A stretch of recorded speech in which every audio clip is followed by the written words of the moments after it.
Live at 5, it's Offer Review, and we just had a brief blog post today kind of explaining the recent compensation, what it was for. It was saying that basically they screwed up and gave us the 5,000 cores early and extra goodies, and so they gave us, compensation for the way that it was handled.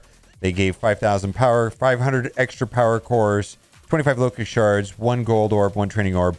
More importantly than that, they mentioned that it says, get ready for the blog tomorrow to contain information about Zombie Iron Man. So it looks like all the leaks and rumors are playing out to be accurate, and tomorrow we should have information on Zombie Iron Man.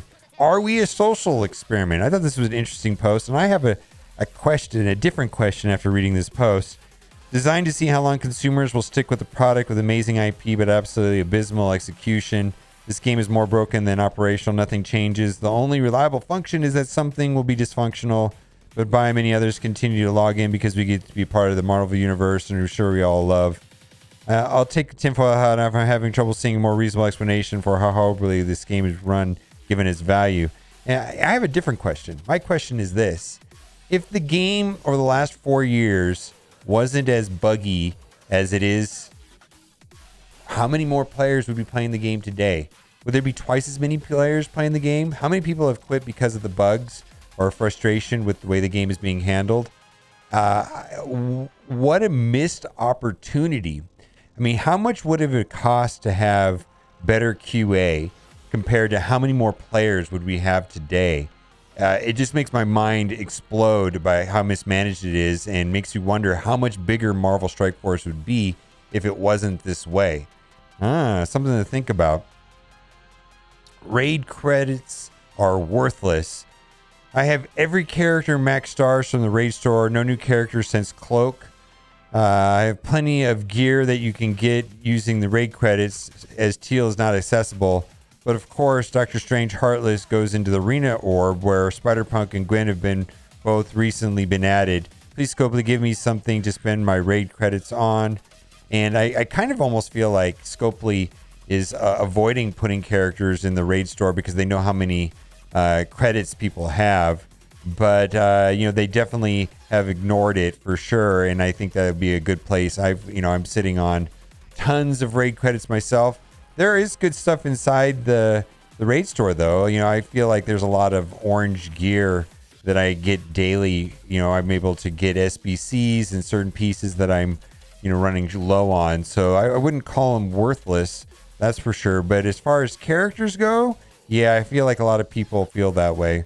Tower orb rewards are a massive insult to time invested. And I got to say, I think that there's a certain segment of the player base that just likes playing the tower mode for the competitiveness and the strategy and then going up. And other players were compelled to play it just because of rewards. And the rewards, if you're just looking at the rewards and you don't enjoy the game mode, then it's not a very good use of time. Ranked 2 to 3% rewards, and the orbs got me 11 Moondragon, 9 Madeline, 4 Mighty Thor shards, and 7 pieces of T16 gears I didn't need. 1 unique arcane magic that I already have 33 of them. I always thought the tower mode was overrated and extremely frustrating. Don't know why people keep asking for it back, let alone the circus, how it restarted and it got extended. Yeah, the way that they had to run it twice and then restart it and all that stuff is kind of a zoo. But like I said, I think if you're looking just for rewards, because a lot of people say, just give us the Pocket Dimension instead. So my question is this: do you like the gameplay of Pocket Dimension better, or do you like the gameplay of or the rewards better? Is it about the rewards or is it about the gameplay? If it's about the rewards, then yeah, then I can see why people would like Pocket Dimension better. But from a gameplay perspective, if the rewards were better or different, which game mode, as you set aside the rewards, which game mode do you actually enjoy playing better? All right, Ursi, Cersei, Kestrel, and Deathpool. Oof. It's way past over a year, and Kestrel and Deathpool, Icarus, Cersei are right around 1 year mark, and not one of them are farmable yet. Not being inside of orbs, even a boosted rate isn't considered farmable. I agree 1000%. Put them in a store or a node already. Put them in the last node of Doom campaign if you wish, so it's only for late game, but it's time. In case they still want to monetize Kestrel and Deathpool since they're original characters, but Icarus and Cersei are not. I think Icarus and Cersei have more use, though, and I think that's the reason why they're trying to continue to monetize them. I don't understand that, to be honest with you. All the players that I know that are heavy spenders had Cersei and Icarus maxed out a long time ago. And I mean, like a long time ago. And I can't imagine that people are still buying these offers. Like, I feel like all they're doing is punishing the free-to-play or light spenders, because I don't think we're going to buy these offers, not at the prices that they've been selling them. And so I don't understand the strategy for this. Why they're just trying to insult, the free-to-play and the light spenders. I mean, I've got a 7 red Icarus that, I don't have the yellow stars on, and I'm not going to buy any of those offers. None of those offers make any sense. So anyways, I'll continue to talk about it. It seems like there's a post like this on Reddit every once in a while, but the issue that I have is that back in, I believe in May, they made a post specifically talking about Cersei and Icarus, and that they would be made available soon, and that has not happened. And they made it sound like it's this complicated process to figure out how to release characters. Well, no, it's not. Literally, I could figure it out right now here in 30 seconds, write it down on a napkin and send it over to you. If you really want to get it done, it could be done quickly. So I feel like they're doing this on purpose, but to what end? And why are they penalizing, like I said, the light spenders? Let's go into offer review, and we're going to go over the free-to-play account. There's just more interesting offers over there. I wanted to go and look at the one called, we looked at all these offers yesterday, but the heroic deal right here, which is 4 members of the Wakanda team.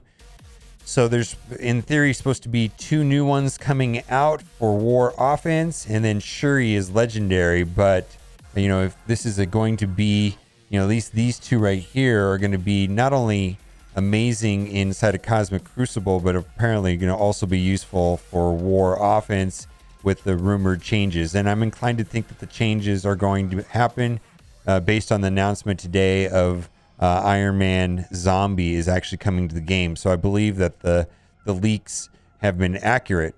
All right, so we're going to a lot of these other offers, we see deep discount. That right there is for unlocking Doc Ock. Shield Shard team offer. I don't know, man. There's just like, it doesn't, like here, if you've got Ebony Maw, you can get the rest of the Black Order. I mean, overall, I think these are good for bulk shards. I think that is a bad deal, like not a good deal at all.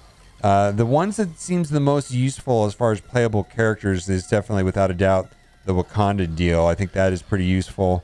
And then there's Prepare for Phoenix. These are the characters that'll help unlock Phoenix, but they're not necessarily, all of them are playable. Certainly Ronin and Hand Assassin are not.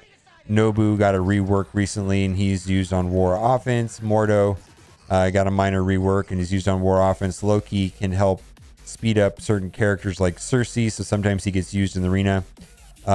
Phoenix offer. This would be a better offer if it had magic in it, but it does not have magic. Supposedly there's going to be a rework for Psylocke, and then Beast is used on Astonishing X-Men, but as far as Uncanny, that's these 3 plus Phoenix, and it is missing magic. All right, we're just going to go Spider-Man Noir. I feel that right there is worth $3 an orb, so that's $18, and the rest of it does not add up to $22. The Amazing Power Core Bundle, and this is actually amazing. So for $5, you get more than $5 worth of Power Cores. That's probably worth about $7. And then we've got a Spider Weaver orb that's worth about $3. And then we've got 3 of these Web Store orbs, which are okay. Small chance that you can get useful characters like Cersei and Icarus out of them. But anyways, this is probably one of the better deals. I picked this up on my main account. and a lot of people sent me screenshots of getting good pulls out of for Spider Weaver. Anyways, that's worth way more than $5 right there. Future Shock bundle. Not a fan of these, so we're going to move past all of these offers unless there's like some sort of valuation on the other pieces where it becomes a no-brainer. We've got a couple other offers. These are for the Valhalla orbs.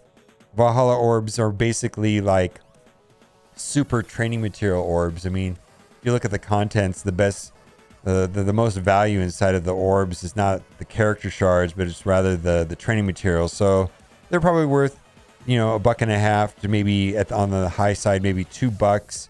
So not really a lot of value there, but keep in mind they do help you move towards milestones.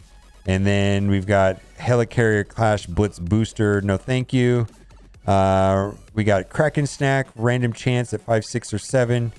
Third equal chances for $40. And then they've got the same one right here for same type of offer for Wolverine, and that one is $25. 5 red star, same, but this is for the entire A-Force team. Again, this is just outrageous. Equal chances, 5, 6, or 7 for any of the 4 A-Force members for $39. It's just a Kraken snack. I believe like people that are trying to get maxed out red stars will go for those. I'm not a fan myself. You can buy this offer twice for $70, and that will give you 80 gold promotion credits. You need 100 to take a single character from 5 to 6 red stars. Red Star Ultimate Pack. I like this very much. $1 a piece. This is the best pricing that they have on Red Stars, and right now they have 10x dark promotion credits. So this is a $1 a piece. If you compare this to the $50 offer, they typically have a $50 offer with 28,000 fragments.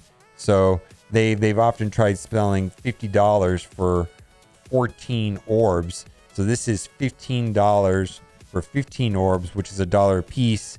And the reason why I like this is not only for the dark promotion credits, but for the Elite Fours. So the dark promotion credits, that way you can upgrade your your horseman characters, get them some red stars, right? Morgan Le Fay, I like to buy these orbs when they're closer to $3. The famine is running currently, so no reason to buy that when you can just go play in the famine event. And I feel like this right here is a okay offer, like a reasonable enough offer for maybe a newer whale that is coming into the game and trying to get high bulk shards. We've got a mega orb right here for, depending on who you talk to, is worth anywhere from $1 to $5. Let's say it's worth $5. And then right there we've got 10 premium orbs, which on the high side are worth maybe $1 a piece. So there's, like, if you're looking for bulk shards, this is okay. This is nothing fancy, nothing super spectacular. But if you want to get a mega orb, now for me, I would never buy this because both of these orbs would largely be duplicates because I have most of the characters contained in there already maxed out. So it's not a good deal for veteran players. Probably for a newer player that is a spender might consider that offer right there. A couple offers down here are worth talking about. Let's scroll down a little bit further. Adamantium Assassin offer. I like the Lady Deathstrike right there for $75 for $15. That one is okay.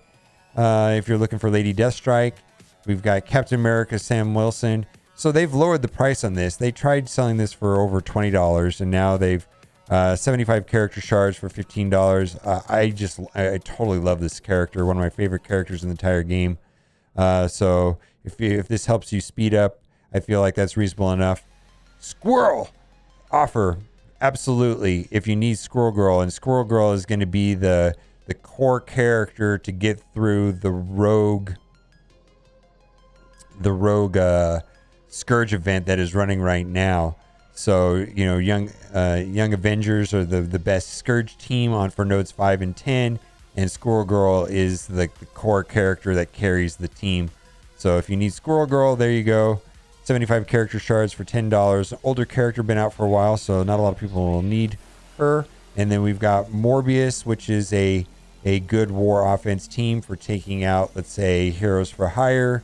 We've got $5 for 50 character shards. which is reasonable enough for a character that is currently not farmable anywhere in game. And then we've got Dr. the Dead, Dr. Voodoo. He is currently in a node, and he is node farmable, 50 character shards for $10. We got Emma, 50 character shards for $10. She's found in the milestone 2 orbs.